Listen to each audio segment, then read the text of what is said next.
The dogs would like to say good morning. What do you have on your back there? A dried up prickly pear thing and a cocklebur. Good for you. Here, you want them? Want them back?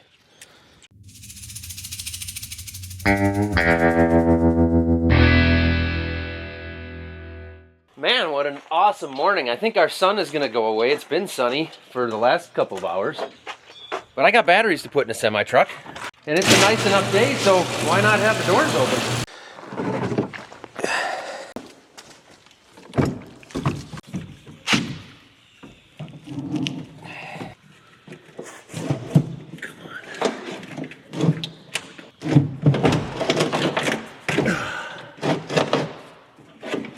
In position. Are you sad because you don't have thumbs and you can't help me carry a battery? I understand. Morning. Hi there.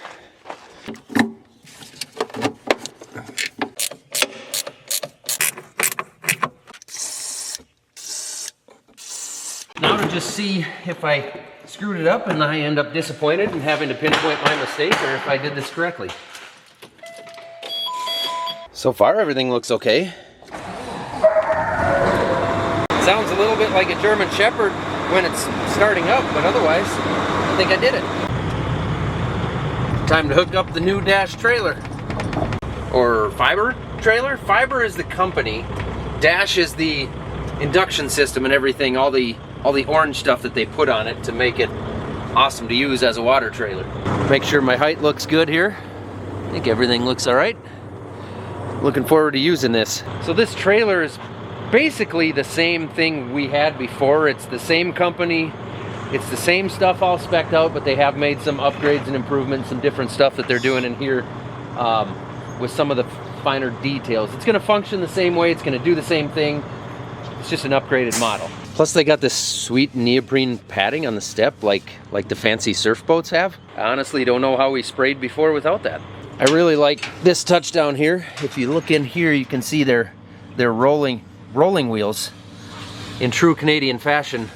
Those are hockey pucks, as they should be. Well played, Fiber. Well played.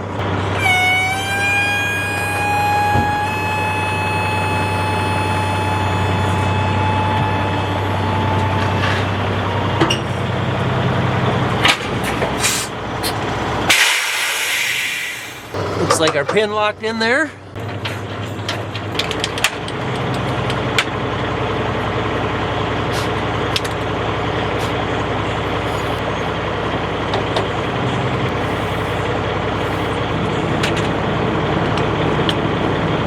Like to make sure we're fully locked in before I bring the feet all the way up.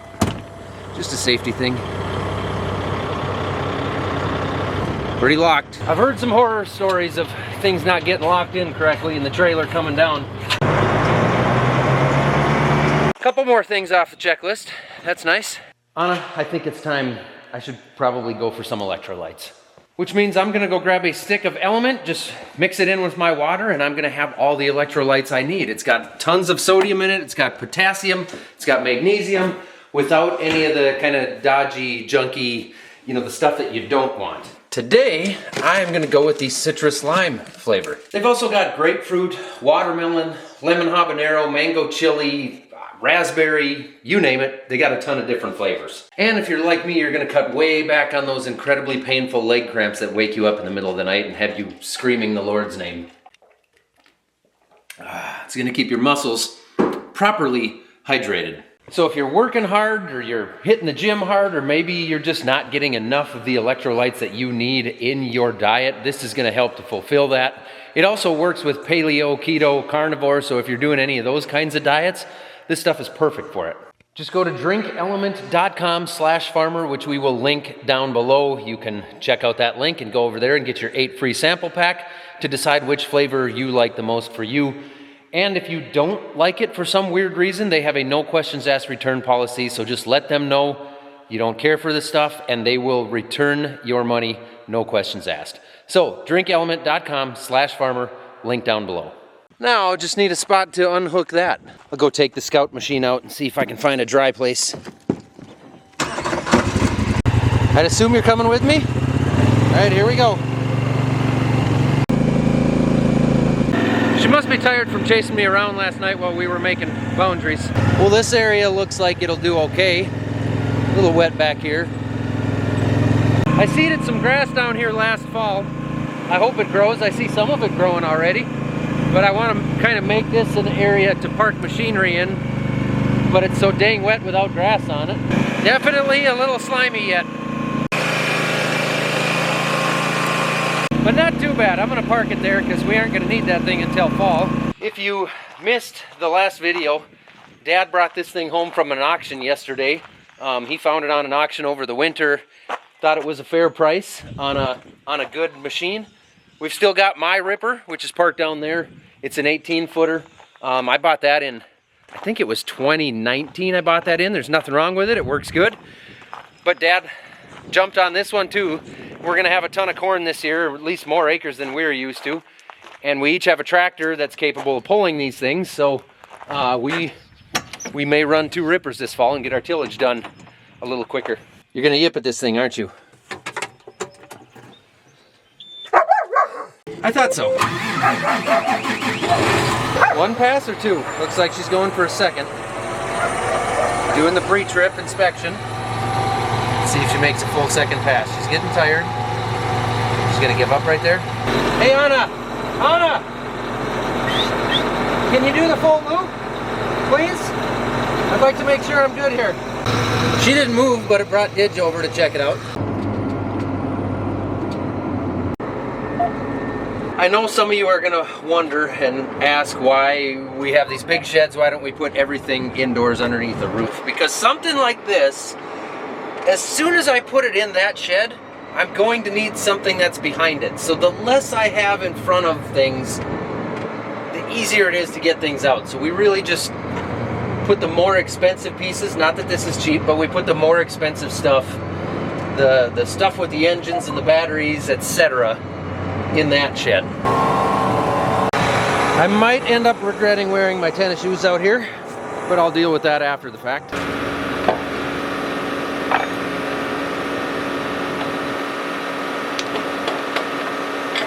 Oh, that's weird.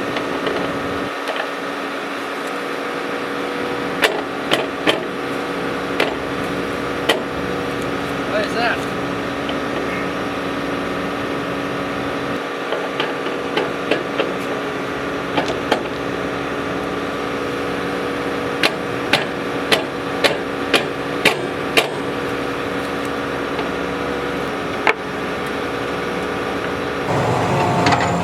Uh-oh.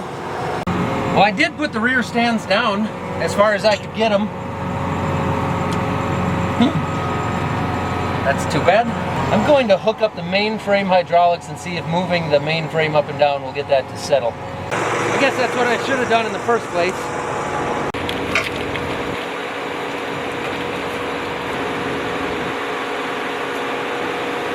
I don't know why they have such short hoses on there.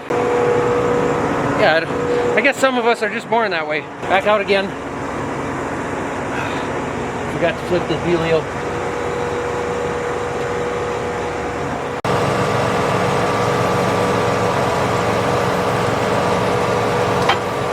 There, I like that a lot better.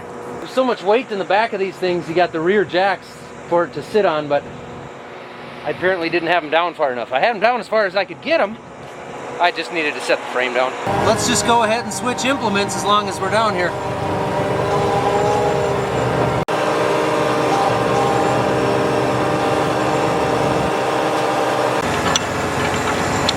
Look at that. One shot. This implement will go on here and stay on all spring. This is the roller that we level our soybean fields off with. That up on the other side. Just got to remember where everything is supposed to go here.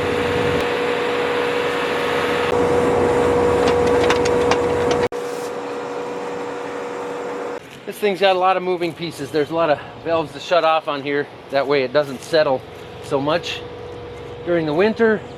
There's some stops in the cylinders. I'm just going to get it hooked up, make sure things are moving, and then pull it up closer to the yard. Pretty simple otherwise, really. You just set it down and it's a giant rolling pin that levels out the fields. So what we like it for is First off, it makes easier harvesting or better harvesting because when you harvest soybeans, I mean most varieties, all varieties, but some specifically have pods that are really close to the ground. So the lower you can run the header, the better job you're going to do.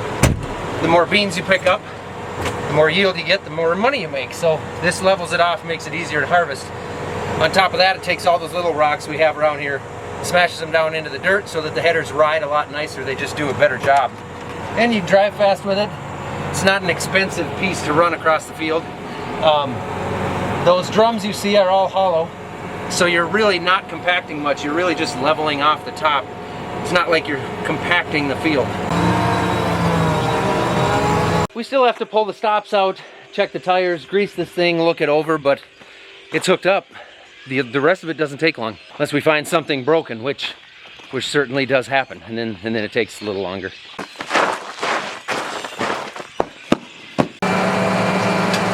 The rock picker is going to be the next thing. Again, we should just need to check the tires and grease it. Once in a while you'll find something on a rock picker because rock pickers don't have easy lives around here. But for the time being, I gotta run up the road. 2024 and 2025 have been tough years for row crop farmers in the States. It hasn't been easy, and farming is an up and down game. It's cyclical. You have good times, you have bad times. 24 was rough, 25 is not looking a whole lot better. So I've been looking into some other options, and I think it's important to diversify the farm when you can, when you have good opportunities. And so I've got a little bit of something that you guys probably didn't see coming. I'm getting into livestock. The girls don't know it yet, and they're all gone, so I'm gonna go pick up my livestock. I am gonna bring Isla with, but she does not know what's happening yet. I just told her we're gonna go hop in the truck for a surprise. I don't have a stock trailer yet, so I'm gonna have to figure some things out, but I'm going all in. And they're right up the road at the neighbors, good friends of ours actually. So we're just gonna run over there and grab them, and next thing you know, I'm gonna be a livestock farmer. This is not a joke, I'm really doing it. When I was younger, Dad had cattle for a long time, and hogs, so we had cattle and hogs on this farm when I was younger. I got a real thing for cattle. I love cattle. I really think it'd be cool to get some bison. If you guys watched back a couple years ago, we went out to Dakota Pure Bison in South Dakota and visited their ranch out there. I really think it'd be cool to have bison, but that's not what we're picking up today. What do you think it is, Isla? I don't know. You have no idea? No. You're gonna like it. Okay. Hey, no, I'm not here to get you. But I would though, you're nice. You knew it was chickens? Yeah, once we got here. Oh, there they are. Does Mom know? Well, not yet. Do you think she'll be happy about it or upset with me? Well, I feel like the dog's just gonna eat them. Well, we gotta keep the dogs out of them. We'll keep the dogs locked out of the shop. Okay. I hope. I'll reach in and get Steve. Yep. There's Steve. We're gonna name one Eggs. You're gonna name one Eggs? And Chicken Nugget. And Chicken Nugget. Ooh, that's a short box. All right, you keep them warm while we head home. All right, welcome home, chickens. We're chicken ranchers now, Isla. Oh, this one wants out. There you go.